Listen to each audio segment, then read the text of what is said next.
ቀኑ መሽቷልና ከኛ ጋር እደር እንበለው እግዚአብሔርን። ቀኑ መሽቶብናል፣ ዘመኑ መሽቶብናል። እንደምታዩት ነው።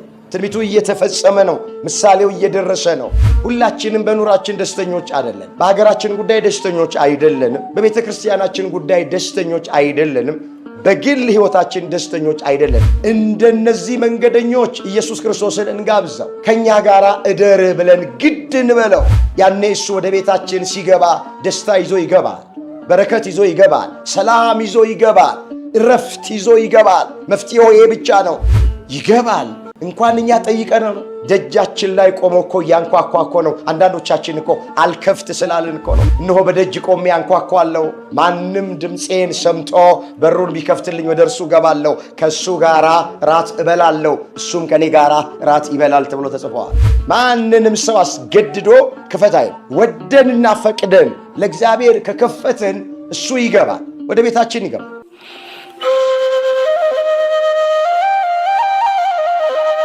በስመ አብ ወወልድ ወመንፈስ ቅዱስ አሃዱ አምላክ አሜን። ክርስቶስ ተንሥአ እሙታን በአብይ ኃይል ወሥልጣን አሰሮ ለሰይጣን አጋዞ ለአዳም ሰላም እሚዜሰ ከሆነ ፍስሐ ወሰላም። በመላው ዓለም ያላችሁ ኦርቶዶክሳውያን ክርስቲያን ወገኖቻችን በድጋሚ እንኳን ለጌታችን ለመድኃኒታችን ለኢየሱስ ክርስቶስ የትንሣኤ በዓል አደረሳችሁ። ለዛሬ እግዚአብሔር በሰጠን ጊዜና ሰዓት ቀኑ መሽቷልና ከኛ ጋር እደር በሚል ኃይለ ቃል መነሻነት የእግዚአብሔርን ቃል እንማማራለን። ይህንን በርዕስነት ያነሳነውን ሐሳብ በመጽሐፍ ቅዱሳችን ላይ ተመዝግቦ የምናገኘው በሉቃስ ወንጌል በምዕራፍ 24 ቁጥር 29 ላይ ነው። ይህንን በርዕስነት ያነሳነውን ኃይለ ቃል በዚህ ስፍራ ላይ የተናገሩት ሁለቱ የኤማሁስ መንገደኞች ናቸው። ሙሉ ታሪኩን በሉቃስ ወንጌል በምዕራፍ 24 ከቁጥር 13 እስከ 35 ድረስ ተመዝግቦ እናገኘዋለን። አለፍ አለፍ እያልን ኃይለ ቃሉን እንደ እግዚአብሔር መልካም ፈቃድ እንመለከተዋለን። ታሪኩ ሲጀምር እንዲህ ብሎ ነው የሚጀምረው። የሉቃስ ወንጌል ምዕራፍ 24 ቁጥር 13 ጀምሮ እመለከተዋለሁ። እነሆም ከእነርሱ ሁለቱ በዚያን ቀን ከኢየሩሳሌም 60 ምዕራፍ ወደሚርቅ ኤማሁስ ወደሚባል መንደር ይሄዱ ነበር ብሎ ነው ታሪኩ የሚጀምረው። ከእነርሱ ሲል ጌታችን መድኃኒታችን ኢየሱስ ክርስቶስን ይከተሉት ከነበሩ ወይም በመጽሐፍ ቅዱሳችን ላይ የጌታ ቤተሰቦች ተብለው ከሚታወቁት ከ120ዎቹ መካከል ማለት ነው። ሁላችን እንደምናውቅ የጌታ ቤተሰብ የሚባሉት 120 ናቸው። እነዚህም 12ቱ ደቀ መዛሙርት፣ 36ቱ ቅዱሳት አንስትና 72ቱ አርድእት ናቸው። እንግዲህ ከ72ቱ አርድእት መካከል ሁለቱ ጌታችን መድኃኒታችን ኢየሱስ ክርስቶስ በተነሳበት ዕለት ከኢየሩሳሌም 60 ምዕራፍ ወይም 11 ኪሎ ሜትር ወደሚርቅ ኤማሁስ ወደሚባል መንደር ይሄዱ ነበር ብሎ ታሪኩ ይጀምራል። በዚያን ቀን ያለው ጌታችን ኢየሱስ ክርስቶስ ስለ ኃጢአተኞች በፈቃዱ ሞቶ በሦስተኛው ቀን በስልጣኑ በተነሳበት ዕለት ማለት ነው። ሁላችን እንደምናውቅ እሰቀላለሁ ብሎ የተሰቀለልን፣ እሞታለሁ ብሎ የሞተልን፣ ደግሞ እነሳለሁ ብሎ በሦስተኛው ቀን በዝግ መቃብር በኃይሉና በስልጣኑ የተነሳው ኢየሱስ ክርስቶስ ብቻ ነው። በሦስተኛው ቀን ሞትን ድል አድርጎ እሱ ተነስቷል። ይህ በመጽሐፍ ቅዱስ ላይ እንዲህ ተብሎ ተጽፏል። በዚህ በአንደኛ ቆሮንቶስ በምዕራፍ 15 ቁጥር 3 ላይ ሐዋርያው ቅዱስ ጳውሎስ ሲናገር እንደዚህ ነው ያለው። መጽሐፍ እንደሚል ክርስቶስ ስለ ኃጢአታችን ሞተ፣ ተቀበረ፣ በሦስተኛውም ቀን ተነሳ ነው የሚለው። ወገኖቼ ኢየሱስ ክርስቶስ የሞተው ስለኛ ኃጢአት ሲል፣ የተቀበረውም ስለኛ ኃጢአት ሲል ነው። ያን ሁሉ መከራ ያን ሁሉ ስቃይ ኢየሱስ ክርስቶስ በመስቀል ላይ የተቀበለው ስለ ሁላችንም ኃጢአት ነው። ነገር ግን እንደሞተና እንደተቀበረ አልቀረም። መጽሐፍ እንደሚል በሦስተኛው ቀን መግነዝ ፍቱልኝ፣ መቃብር ክፈቱልኝ ሳይል በስልጣኑ የኛ ጌታ ሞትን ድል አድርጎ ተነስቷል። እንግዲህ እነዚህ ሁለት መንገደኞች ከኢየሩሳሌም 60 ምዕራፍ ወደምትርቅ ኤማሁስ ወደምትባል ሀገራቸው ሲሄዱ በመንገዳቸው ላይ በዕለት ዓርብ ስለሆነው ነገር እየተጨዋወቱ እየተወያዩ ይሄዱ ነበር ነው የሚለው። ቃል በቃል እንደዚህ ይላል። እርስ በርሳቸውም ይነጋገሩ ነበረ። ሲነጋገሩም ሲመራመሩም ኢየሱስ ራሱ ቀርቦ ከነርሱ ጋር ይሄድ ነበረ። ነገር ግን እንዳያውቁት ዓይናቸው ተይዞ ነበር ነው የሚለው መጽሐፍ። 2 3 ሆናችሁ በስሜ ብትሰባሰቡ እኔ በመካከላችሁ እገኛለሁ ተብሎ ተጽፏል። በዚህ በማቴዎስ ወንጌል በምዕራፍ 18 ቁጥር 20 ላይ 2 3 ሆናችሁ በስሜ ብትሰባሰቡ እኔ በመካከላችሁ እገኛለሁ ብሎ አምላካችን እግዚአብሔር ቃል ኪዳን ገብቶልናል። እነዚህ መንገደኞች 2 ሆነው ሲሄዱ በመንገዳቸው የሚወያዩት፣ በመንገዳቸው ላይ የሚያወሩት፣ በመንገዳቸው ላይ የሚነጋገሩት ስለ ነገረ መስቀሉ ነበር። በኢየሱስ ክርስቶስ ላይ አይሁድ በዕለተ ዓርብ ስላደረሱበት መከራ እየተነጋገሩ ይሄድ ነበር። 3ኛ ሆኖ ከነሱ ጋር አንድ ላይ ጉዞ ጀመረ። ነገር ግን ማ እንደሆነ እንዳያውቁት ዓይናቸው ተይዞ ነበር ነው የሚለው መጽሐፍ። አሁን ዓይናቸው ተይዞ ነበር ሲል ዓይነ ሥጋቸው ወይም የውጭ ዓይናቸው ተይዞ ነበር ማለት አይደለም። ውሳጣዊ ዓይናቸው ዓይነ ልቡናቸው ተይዞ ነበረ። ከነሱ ጋር አብሮ ያለው ማ እንደሆነ እንዳያውቁ የልቡናቸው ዓይን ተይዞባቸው ነበር ነው የሚለው። እሱም እንደዚህ አላቸው፣ እርስ በርሳችሁ እየጠወለጋችሁ ስትሄዱ እርስ በርሳችሁ የምትነጋገሯቸው እነዚህ ነገሮች ምንድነው አላቸው ብሎ ይላል መጽሐፍ። ቀሌዮጳ የሚባለው አንዱ መልሶ አንተ በኢየሩሳሌም እንግዳ ሆነ ለብቻህን ትኖራለህን? በዚህ ሰሞን የሆነውን ነገር አታውቅምን? ብሎ ለኢየሱስ ክርስቶስ መለሰለት ነው የሚለው መጽሐፍ። ጌታችን ኢየሱስ ክርስቶስም ይህ ምንድነው አላቸው ነው የሚለው። እነርሱም እንዲህ አሉት፣ በእግዚአብሔርና በሕዝብ ሁሉ ፊት በሥራና በቃል ብርቱ ነቢይ ስለነበረው ስለ ናዝሬቱ ስለ ኢየሱስ ክርስቶስ የካህናት አለቆችና መኳንንቶች ለሞት ፍርድ እንዴት አሳልፎ እንደሰጡትና እንደሰቀሉት ነው ብለው አሉት ይላል። ማንነቱን ስላላወቁ በእርሱ ላይ በዕለተ ዓርብ ስለሆነው ነገር መልሰው ለእርሱ ይነግሩታል። በእግዚአብሔርና በሰው ፊት በሥራና በቃል ብርቱ ነቢይ ስለነበረው ስለ ናዝሬቱ ስለ ኢየሱስ ክርስቶስ ነዋ ብለው አሉት። ወገኖቼ እዚህ ክፍል ውስጥ 4 ነገሮችን እናገኛለን። በእግዚአብሔርና በሰው ፊት በሥራና በቃል የሚሉ 4 ነገሮችን እናያለን። ጌታችን መድኃኒታችን ኢየሱስ ክርስቶስ በእግዚአብሔር ፊት በሰውም ፊት በቃልም በሥራውም ብርቱ ነቢይ ነው የሚለው። ነቢይ ሲል ያለፈውንም የሚመጣውንም ስለሚያውቅ መጽሐፍ ቅዱስ አንዳንድ ስፍራ ኢየሱስ ክርስቶስን ነቢይ እያለ ይጠራዋል። አንድ ክርስቲያን ክርስትናው በሰው ፊት ብቻ መሆን የለበትም፣ በእግዚአብሔር ፊትም ክርስቲያን ሆኖ መታየት አለበት። አንድ ክርስቲያን በቃል ብቻ አይደለም ክርስቲያን መስሎ መታየት አለበት፣ በስራውም ክርስቲያን ሆኖ መገኘት አለበት። ታውቃላችሁ፣ ዛሬ ብዙዎቻችን በሰው ፊት መንፈሳውያን መስለን እንታያለን፣ ክርስቲያን መስለን እንታያለን።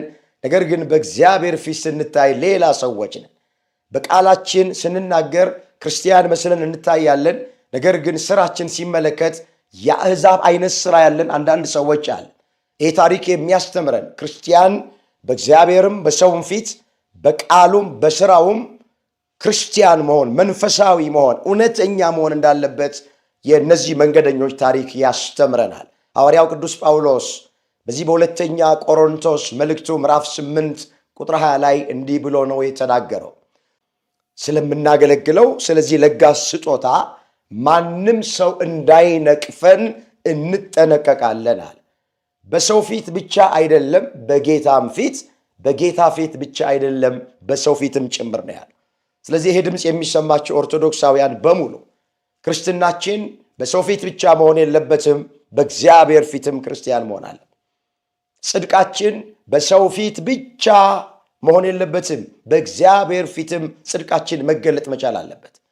ታውቃላችሁ ዛሬ የሚመስሉ ሰዎች ሞልተዋል፣ ሆኖ መገኘት ግን በጣም ከባድ። መንፈሳዊ መስሎ መታየት በጣም ቀላል ነው፣ ግን መንፈሳዊ ሆኖ መገኘት በጣም ከባድ። ክርስቲያን መስሎ መታየት በጣም ቀላል፣ በአለባበስ፣ በአነጋገር፣ አንገትን በመድፋት አቆላምጦ በመናገር፣ የጸሎት መጽሐፍ በመያዝ አለባበስን በማሳመር በመቅለስለስ መንፈሳዊ መስሎ መታየት በጣም ቀላል። መንፈሳዊ ሆኖ መገኘት ግን በጣም ከባድ። ዛሬ ቤተ ክርስቲያኖችን ውስጥ መንፈሳውያን የሚመስሉ ክርስቲያን የሚመስሉ ጻድቅ የሚመስሉ እውነተኛ የሚመስሉ በጣም በርካታ ሰዎች አሉ። ግን ሆነው የተገኙትን ለማግኘት በጣም ከባድ ነው። ከመምሰል ይልቅ ሆነን እንድንገኝ አምላካችን እግዚአብሔር ሁላችንን በቸርነቱ ይርዳን። እንመለስ ወደ ቀደመ ነገራችን። እነዚህ መንገደኞች በክርስቶስ ላይ የደረሰበትን የዕለተ ዓርቡን መከራ መልሰው ለሱ ይነግሩት ጀመረ። ለቀባሪው የማርዳት ያክል ማለት ነው። ወይም ሊቃውንት ምን ይላሉ? የዮሴፍን ሞት ለዮሴፍ ነገሩት ይላል። ቀጥለውም እንደዚህ አሉት፣ እኛ ግን አሉ እስራኤልን እንዲቤዥ ያለው እሱ እንደሆነ ተስፋ አድርገን ነበረ። ደግሞም ከዚህ ሁሉ ጋር ይህ ከሆነ ዛሬ 3ኛ ቀን ነው። ደግሞም ከኛ ውስጥ ማልደው ከመቃብር ዘንድ የነበሩ አንዳንድ ሴቶች አስገረሙን። ሥጋውንም ባጡ ጊዜ ሕያው ነው የሚሉ የመላእክትን ራእይ ደግሞ አየን ሲሉ መጥተው ነበረ ብለዋል። እንግዲህ የኤማሁስ መንገደኞች ወገኖቼ ተስፋ ቆርጠው ነው ወደ ሀገራቸው እየተመለሱ ያሉት። አስቀድሞ ኢየሱስ ክርስቶስ እንደሚሞት ሞቶ ደግሞ እንደማይቀር በሦስተኛው ቀን እንደሚነሳ በመዋዕለ ሥጋዌው በሚያስተምርበት ወራት ነግሯቸው ነበር። ነገር ግን ይሄንን ከማመን ልባቸው ዘግይቷል። የነገራቸውን ነገር ረስተውታል። ተስፋ ቆርጠው ወደ ኤማሁስ መጓዝ ጀምረው ነበረ። ተስፋ አድርገን ነበረ፣ እስራኤልን እንዲቤዥ ተስፋ አድርገን ነበረ። ኢየሱስ ክርስቶስ እስራኤልን ብቻ እንዲቤዥ ወይም ለእስራኤል ሕዝብ ቤዛ ሊሆን አይደለም የመጣው። እሱ የዓለም ቤዛ ነው።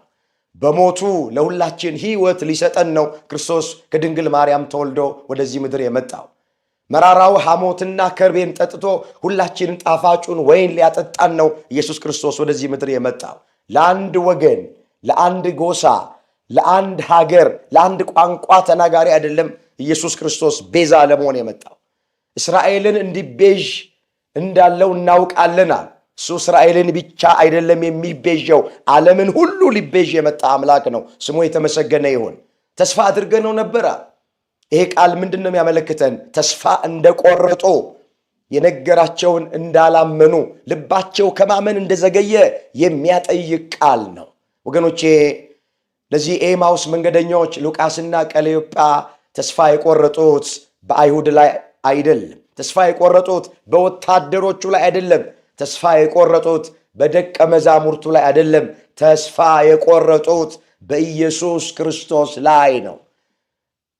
ወገኖቼ ተስፋ ቢቆረጥ ምናልባት በሰው ላይ ተስፋ ልንቆርጥ እንችላለን። እንዴት በእግዚአብሔር ላይ ተስፋ እንቆርጣለን? ይሄ ድምፅ የሚሰማችሁ የእግዚአብሔር ልጆች ሁላችሁም ተስፋ መቁረጥ በፈቃድ እጅን ለጠላት ለዲያብሎስ መስጠት ነው። ሰው ተስፋ ሲቆርጥ የሚያደርገውን ነገር አያውቅም። ወደው እንዳይመስላችሁ አንዳንድ ሰዎች ራሳቸውን በገመድ እያንጠለጠሉ የሚገድሉት በሕይወታቸው ተስፋ ሲቆርጡ። ብዙ ወጣቶች ራሳቸውን በተለያየ ሱስ ውስጥ የሚደብቁት፣ የሲጋራ ሱስ ውስጥ የሚገቡት፣ የጫት ሱስ ውስጥ የሚገቡት፣ የመጠጥ ሱስ ውስጥ የሚገቡት በሕይወታቸው ተስፋ ሲቆርጡ ነው። ተስፋ የቆረጠ ሰው የሚያደርገውን ነገር አያውቅም። ተስፋ የቆረጠ ባል ሚስቱን ይፈታል። ተስፋ የቆረጠች ሚስት ባሏን ትፈታለች። ተስፋ ሲቆርጥ ሰው ወገኖቼ ሕይወቱ በሙሉ የተዘበራረቀ ይሆናል። ሕይወቱ ይበላሽበታል። እነዚህ መንገደኞች ተስፋ የቆረጡት ተስፋ በማይቆረጠው በኢየሱስ ክርስቶስ ላይ ነው የቆረጡት። መጽሐፍ ምንድን ነው የሚለው? እናመነታለን እንጂ ተስፋ ግን አንቆርጥም ተብሎ ተጽፏል። በዚህ በሁለተኛ ቆሮንቶስ መልእክቱ ሐዋርያው ምዕራፍ 4 ቁጥር 8 ላይ እናመነታለን እንጂ ተስፋ ግን አንቆርጥም ይላል። ማመንታት ተፈጥሯዊ ነው። ስለምናየው ነገር፣ ስለምንሰማው ነገር፣ በሀገር ላይ ስላለው ነገር፣ በቤተ ክርስቲያናችን ላይ ስላለው ነገር፣ በግል ሕይወታችን ስላለው ነገር፣ በትዳራችን ውስጥ ስለጎደለው ነገር ልናመነታ እንችላለን። ይህ ተፈጥሯዊ ነው። ነገር ግን ክርስቲያን ተስፋ አይቆርጥም። በምንም አይነት ሁኔታ ውስጥ ብንሆን ተስፋ ልንቆርጥ አይገባንም። ለምን? መጽሐፍ ተስፋን የሰጠ የታመነ ነው ተብሎ ስለተጻፈ ማለት ነው። እዚህ ዕብራውያን 11 ቁጥር 11 ላይ የተመዘገበ እግዚአብሔር ቃል ተስፋን የሰጠ የታመነ ነው ተብሎ ተመዝግቧል። አምላካችን እግዚአብሔር የተቆረጠብን ተስፋችንን ለሁላችንም በቸርነቱ ይቀጥልልን። እንመለስ። እኛ ግን እስራኤልን እንዲቤዥ ያለው እርሱ ነው ብለን ተስፋ አድርገነው ነበረ ብለው ተስፋ የመቁረጥ ንግግር ተናገሩ ይላል። ወዲያው ጌታችን መድኃኒታችን ኢየሱስ ክርስቶስ እንዲህ እያለ ይገስጻቸው ጀመረ። የሉቃስ ወንጌል ምዕራፍ 24 ቁጥር 25 ላይ እንዲህ ተብሎ ተጽፏል። እናንተ የማታስተውሉ ነቢያት የተናገሩትን ሁሉ ልባችሁ ከማመን የዘገየ ክርስቶስ ይህን መከራ ይቀበል ዘንድና ወደ ክብሩ ይገባ ዘንድ ይገባው የለምን አላቸው። ከሙሴና ከነቢያት ሁሉ ጀምሮ ስለ እርሱ በመጻሕፍት ሁሉ የተጻፈውን ተረጎመላቸው ይላል። አለማመናቸውን ወገኖቼ ገሰጸው። እናንተ የማታስተውሉ ነቢያት የተናገረውን ከማመን ልባችሁ የዘገየ አለ። የእነዚህ መንገደኞች ትልቁ ችግራቸው አለማስተዋል። አስቀድሞ ቅድም ከላይ እንዳየን እንደሚሞትና በሦስተኛው ቀን እንደሚነሳ በገሊላ ሲመላለሱ ነግሯቸው ነበር። ይሄ የነገራቸውን ቃል ዘንግተውታል፣ ረስተውታል፣ አላስተዋሉትም። ለዚህ ነው እናንተ የማታስተውሉ ብሎ ያላቸው። አምላካችን እግዚአብሔር አስተዋዮች እንድንሆን ሁላችንን በቸርነቱ ይርዳል። ወገኖች አስተዋይ ማለት ነገሮቹን ሁሉ በቃለ እግዚአብሔር የሚመዝን ማለት ነው። መጽሐፍ ቅዱስ የማያስተውል ሕዝብ ይገለበጣል ነው የሚለው። በዚህ በትንቢተ ሆሴዕ ምዕራፍ 4 ቁጥር 14 ላይ የተመዘገበ የእግዚአብሔር ቃል የማያስተውል ሕዝብ ይገለበጣል ተብሎ ተጽፏል። ዛሬ ብዙ ሰው ሃይማኖቱን እየቀየረ ያል፣ ማዕተቡን እየበጠሰ ያል፣ ከቤተ ክርስቲያን እየወጣ ያል፣ አገልግሎቱን እርግፍ አድርጎ እየተወ ያል፣ ከቅድስና ሕይወት ወደ እርኩሰት ዓለም ውስጥ የሚገባው ወገኖቼ ባለማስተዋል ምክንያት። ማስተዋሉ የተወሰደበት ሰው በቀላሉ ማንም ሰው እንደ ጠፍ ከብት ይነዳዋል፣ ከሃይማኖቱ ይወጣል፣ ማዕተቡን ይበጥሳል። እንዲህ ካለ ሕይወት እግዚአብሔር ሁላችንን በቸርነቱ ይጠብቀን። ለዚህ ነው ጠቢቡ ሶሎሞን ሲናገር ምን አለ? ከማስተዋል መንገድ የሳተ በሙታን ጉባኤ ይቀመጣል ነው ያለው። በዚህ በመጽሐፍ ምሳሌ ምዕራፍ 21 ቁጥር 16 ላይ ከማስተዋል መንገድ የሳተ በሙታን ጉባኤ ይቀመጣል ነው። ትናንትና በእኛ ቤት ውስጥ ጉባኤ ይካፈሉ የነበሩ አንዳንዶች፣ ቅዳሴውን ያስቀድሱ የነበሩ አንዳንዶች፣ ገዳማት እየዞሩ ይሳለሙ የነበሩ አንዳንዶች ዛሬ ከማስተዋል መንገድ በመሳት በሙታን ጉባኤ የተቀመጡ በጣም በርካታ ሰዎች አሉ። ወገኖቼ እኛም ይሄ ድምፅ የሚሰማን የማናስተውል ከሆነ ቤተ ክርስቲያን ያስተማረችንን መምህራን የነገሩንን ስለ ነገረ መስቀሉ፣ ስለ ነገረ ክርስቶስ፣ ስለ ድንግል ማርያም፣ ስለ ቅዱሳን መላእክት፣ ስለ ጻድቃን፣ ስለ ሰማዕታቱ የተነገረንን የማናስተውል ከሆነ መጻሕፍትን የማናስተውል ከሆነ ልንስት እንችላለን። መጽሐፍ ማንም የቆመ ቢመስለው እንዳይወድቅ ይጠንቀቅ ተብሎ ነው የተጻፈው። እንዳንወድቅ ሁላችንን በቸርነቱ ይርዳን። የገላትያ ክርስቲያኖች ትልቁ ችግራቸው ያለማስተዋል ነበር። ትዝ ይላችኋል ሐዋርያው ቅዱስ ጳውሎስ በገላትያ መልእክቱ ምዕራፍ 3 ቁጥር 1 ላይ ምንድን ነው ያላቸው? እናንተ የማታስተውሉ የገላትያ ክርስቲያኖች ሆይ ኢየሱስ ክርስቶስ እንደተሰቀለ ሆኖ በፊት ለፊታችሁ ተስሎ ነበረ። ለእውነት እንዳትታዘዙ አዚም ያደረገባችሁ ማን ነው ያላቸው። ስለዚህ የማያስተውል ሰው ማለት በመንፈስ ጀምሮ በስጋ የሚጨርስ ነው። የገላትያ ክርስቲያኖች በመንፈስ ጀምረው በስጋ የጨረሱት ስላላስተዋሉ ነው። የማያስተውል ሰው መጨረሻው ይሄ ነው። በመንፈስ ይጀምራል፣ ሲጨርስ ግን በስጋ ይጨርሳል። ዛሬ ብዙ ወንድሞቻችንና እህቶቻችን በመንፈስ ጀምረው በስጋ ጨርሰዋል። በመንፈስ መጀመር ማለት በዝማሬ በምስጋና መጀመር ነው። በስጋ መጨረስ ማለት በዘፈን መጨረስ። በመንፈስ መጀመር ማለት በመንፈሳዊ ሕይወት መጀመር ነው። በስጋ መጨረስ ማለት በስጋዊ ሕይወት መጨረስ ማለት ትናንት ሰንበት ተማሪዎች የነበሩ፣ ትናንት ጥሩ አስቀዳሾች የነበሩ፣ ትናንት ቆራቢዎች የነበሩ፣ ትናንት ጠዋት ማታ ከመቅደሱ ማይለዩ የነበሩ፣ ትናንት ከአባቶች ጋር ጥሩ ግንኙነት የነበራቸው፣ ትናንት ንግግራቸው ሁሉ ክርስቲያን ይሸት ነበረ። ዛሬ ተቀይረው ዓለማውያን ሆነዋል። የክርስትና ልብሳቸውን አውልቀው ወደ ዓለም ውስጥ የገቡ፣ ወደ ተሰሎንቄ የሄዱ፣ ይህችን ዓለም የመሰሉ በጣም ብዙ ሰዎች አሉ። እንደዚህ ካለ ክርስትና አምላካችን እግዚአብሔር ሁላችንን በቸርነቱ ይጠብቃል። እንመለስ ወደ ቀደመ ነገራችን። ከዚህ በኋላ ነው እንግዲህ ጌታችን ኢየሱስ ክርስቶስ ከሙሴና ከነቢያት ሁሉ ጀምሮ ስለ እርሱ በመጻሕፍት የተጻፈውን ተረጎመላቸው ነው የሚለው። ለእኛም በመካከላችን ተገኝቶ ይተርጎምልን። ከሙሴና ከነቢያት ነው የሚለው። አዎ ሙሴም ነቢያትም የሚናገሩት ስለ ኢየሱስ ክርስቶስ ነው። አንዳንድ ሰዎች ብሉይ ኪዳን ከአዲስ ኪዳን እንደሚያንስ አድርገው የሚናገሩ ሰዎች አሉ። ይሄ ከመጽሐፍ ቅዱስ ሐሳብ ውጪ የሆነ ቃል። ብሉይ ኪዳን የእግዚአብሔር እስትንፋስ ያለበት ቃል ነው። ብሉይ ኪዳን ስለ ኢየሱስ ክርስቶስ በስፋት ነው የሚናገር። ኦሪቱም ነቢያትም በትንቢታቸው ዳዊትም በመዝሙራቱ ስለ ኢየሱስ ክርስቶስ ነው የተናገረው። ስለዚህ ኢየሱስ ክርስቶስ ራሱ በአዲስ ኪዳን ምን ብሎ ነው የተናገረው? እኔ ሕግና ነቢያትን ልሽር አልመጣሁም ልፈጽማቸው ነው የመጣሁት ነው ያለው። ብሉይ ኪዳን ተሻረ የሚል ነገር የለም። ብሉይ ኪዳን ያለው ቃሉ ተሽሯል የሚል ቤትም ስፍራ ላይ አልተመዘገበም።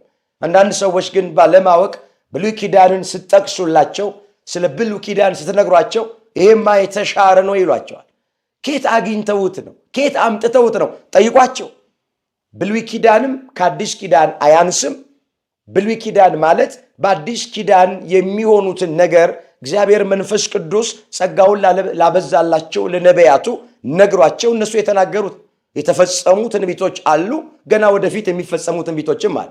ስለዚህ ብሉይ ኪዳን የእግዚአብሔር እስትንፋስ ያለበት ቃል ነው። ከአዲስ ኪዳን ጋር እኩል ምንም የሚበላለጥ ነገር የለው። በዚህ በማቴዎስ ወንጌል በምዕራፍ 5 ቁጥር 17 ላይ የተመዘገበ ቃል ጌታችን ኢየሱስ ክርስቶስ ለደቀ መዛሙርቱ የተናገረው ቃል እኔ አለ ሕግና ነቢያትን ልሽር አልመጣሁም፣ ሕግና ነቢያትን ልፈጽማቸው ነው የመጣሁታል። ስለዚህ ሕግና ነቢያት አልተሻሩም ነው የሚለው ባለቤቱ። እሱ አልተሻሩም ያለውን እኛ የመሻር ስልጣን ማን ነው ይሰጠን? ኬት አግኝተ ነው ኬት አምጥተን ነው ብሉይ ኪዳን ተሽሯል ብለን የምንናገረው? አንዳንዶቻችን እንደውም በማስተማራችን ሰዓት ስለ ብሉይ ኪዳን ለመናገር ስለ ብሉይ ኪዳን ለማስተማር ከመጽሐፍ ቅዱስ ሐሳብ ውጪ የሆኑን መስለው አዲስ ኪዳን ላይ ብቻ ትኩረት አድርግ ብለው የሚናገሩ አንዳንድ ሰነፎች አሉ።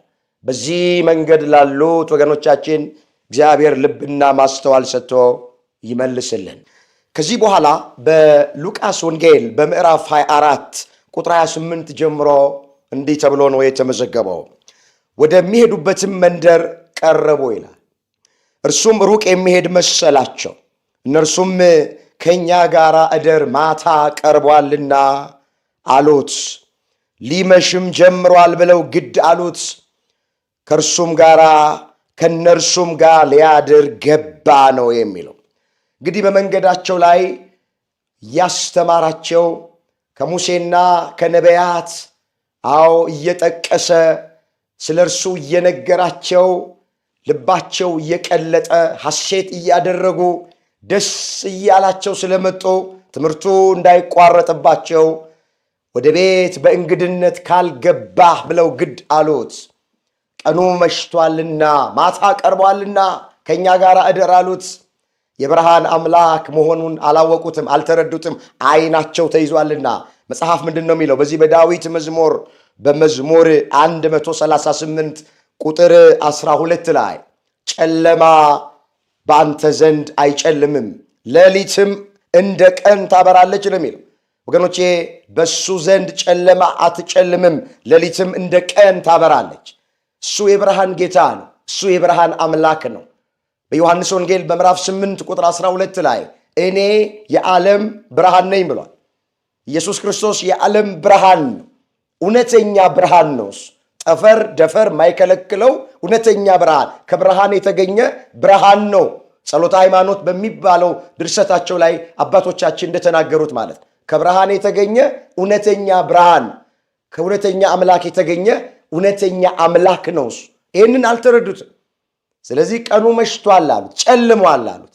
አውሬ ሊበላህ ይችላል፣ ጠላት ሊተናኮልህ ይችላል። ስለዚህ ቀኑ ስለመሸ እባክህ ወደ ቤታችን ግባ ብለው አሉት። ስለ ብዙ ነገር ነው ወደ ቤታችን ግባ ከኛ ጋር እደር ያሉት። አንደኛ የሚያስተምራቸው ትምህርት ልባቸውን ስላሳረፈው፣ ደስ ስላሰኛቸው ትምህርቱ እንዳይቋረጥባቸው ነው ከኛ ጋር እደር ብለው ግድ ያሉት። አንዳንድ ጊዜ ቤተ ክርስቲያን መተን ጉባኤ ስንካፈል የእግዚአብሔርን ቃል ስንሰማ ጸጋው የበዛላቸው መምህራን ሲቆሙ፣ ጸጋው የበዛላቸው አባቶች ሲቆሙ፣ ትምህርቱ ሲመስጠን፣ በትምህርቱ ደስ ስንሰኝ ምን ነው ባልተቋረጠ ብለን እኮ እንመኛለን። ልክ በዛ ልማድ ከኛ ጋር እደር ብለው እነዚህ የኤማሁስ መንገደኞች ኢየሱስ ክርስቶስን ግድ ያሉት የሚያስተምራቸው ትምህርት እንዳይቋረጥ፣ እሱ መንገዱን ከቀጠለ እነሱ ደግሞ ወደ ቤታቸው ከገቡ ትምህርቱ ሊቋረጥባቸው ሆነ።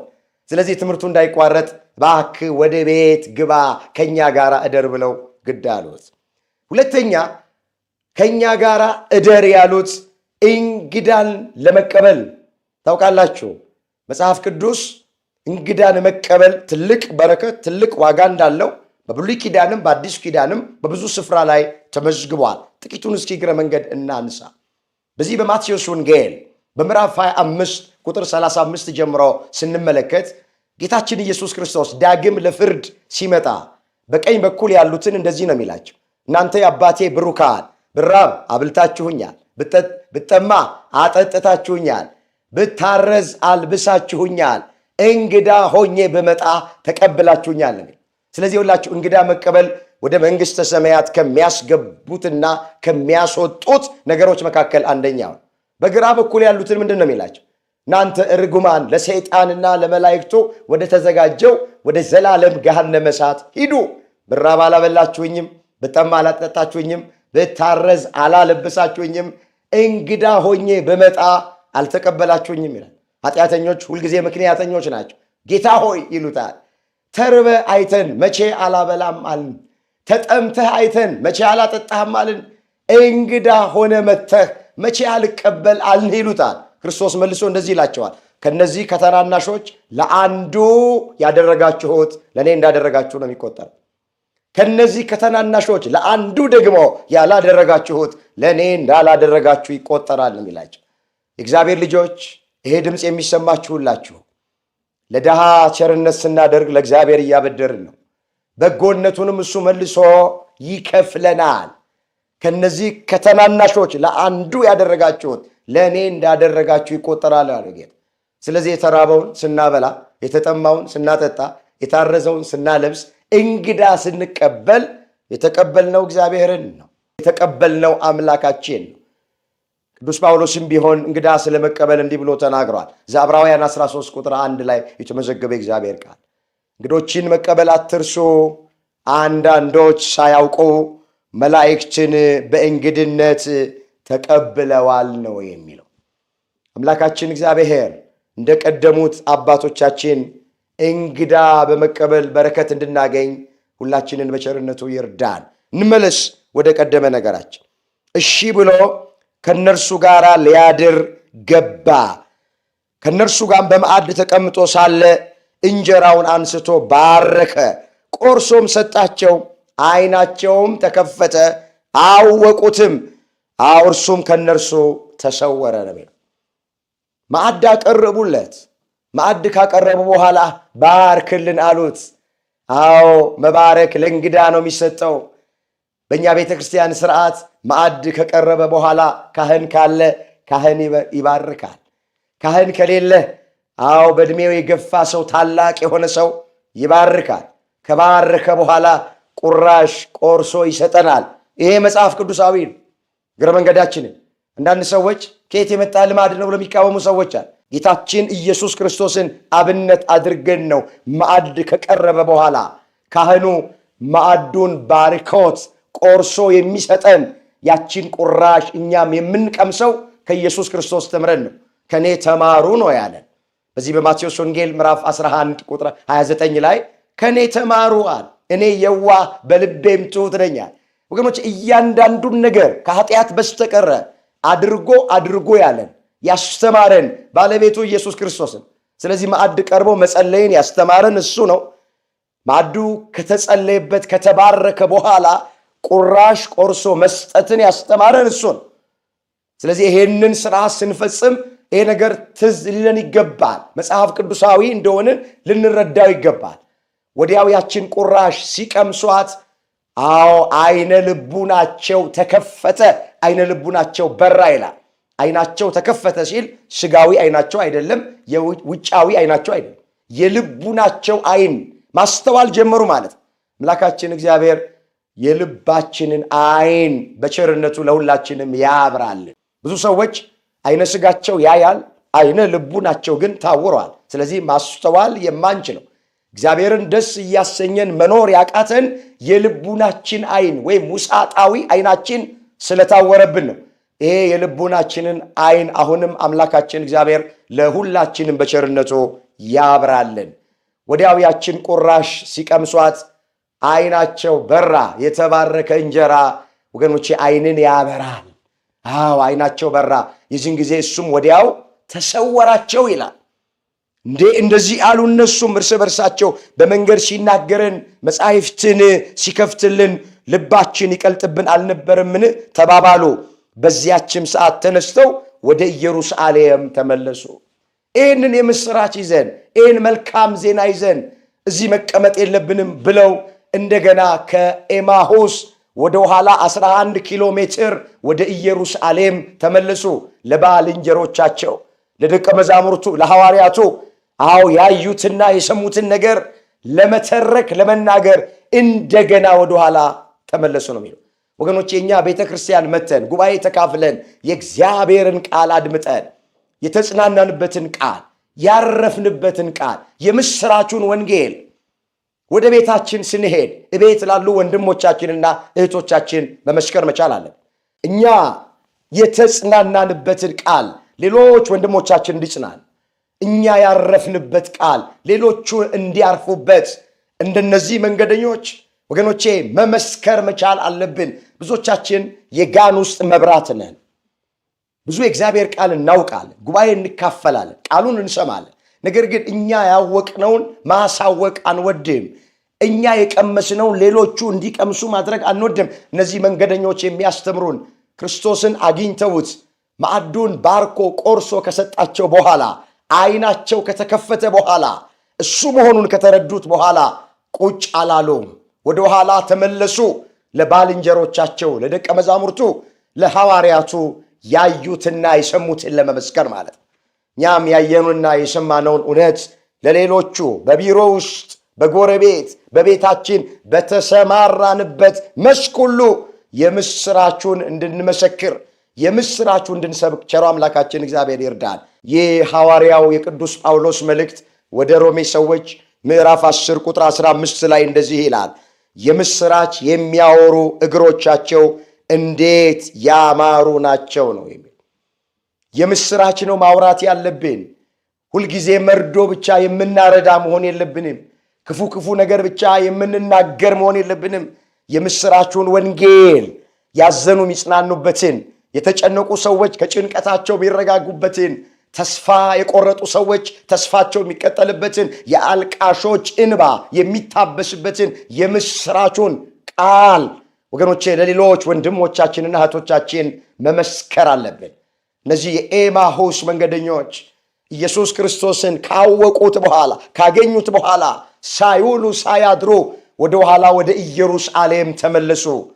11ዱም ተሰብስበው በነበሩበት ገቡና ያዩትና የሰሙትን ተረኩላቸው፣ ነገሯቸው ነው የሚል። እንግዲህ ታሪኩ በዚህ ነው የሚጠቀለለው። ከዚህ ታሪክ ባጭሩ የምንማረውን ነገር እንመልከት። ርዕሳችን ቀኑ መሽቷልና ከኛ ጋር እደር የሚል።